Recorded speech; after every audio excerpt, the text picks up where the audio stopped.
सातारा जिल्ह्यात आता काही दिवसांपासून पावसानं मोठा जोर धरलेला आहे. यापूर्वी पावसाची वाट पाहणारा शेतकरी आता कुठेतरी शेतकऱ्यांना दिलासा मिळालेला आहे. घाटमाथ्यावरती संततधार सुरू आहे आणि आता धरण साठ्यामध्ये सुद्धा पाणी पातळीमध्ये वाढ होऊ लागलेली आहे.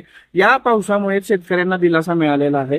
पेरण्यांची लगबग आता सुरू झालेली आहे. पेरण्या करण्यासाठी शेतकरी आता आपल्या शेतामध्ये जाऊ लागलेला आहे. आपण पाहू शकतो या ठिकाणी या ताई आहेत जे आता या चांगल्या पावसानंतर या ठिकाणी पेरण्या करत आहेत. खरं तर सुरुवातीला पाऊस कमी होता. त्या पाऊस कमी असल्यामुळे पेरण्या खोळंबल्या होत्या. मात्र आता या 2 ते 4 दिवसामध्ये सातारा जिल्ह्यामध्ये मोठ्या प्रमाणामध्ये पाऊस सुरू झालेला आहे. अजूनही तो पाऊस सुरू आहे. त्यामुळे शेतीच्या कामांना गती मिळालेली आहे. एकतर जिल्ह्यामध्ये धरण साठा कमी झालेला होता. त्यामुळे आता रोजच्या पावसामुळे या धरण साठ्यामध्ये सुद्धा वाढ झालेली आहे. नद्यांची पाणी पातळी वाढलेली आहे आणि शेतकऱ्यांना सुद्धा हा पाऊस दिलासादायक आहे. अजून हा पाऊस किती दिवस सुरू राहणार याचा अंदाज हवामान खातं वर्तवत असलं तरी झालेला पाऊस हा शेतकऱ्यांसाठी दिलासादायक आहे. अभय कुमार देशमुख, प्रदेश 3 कराड.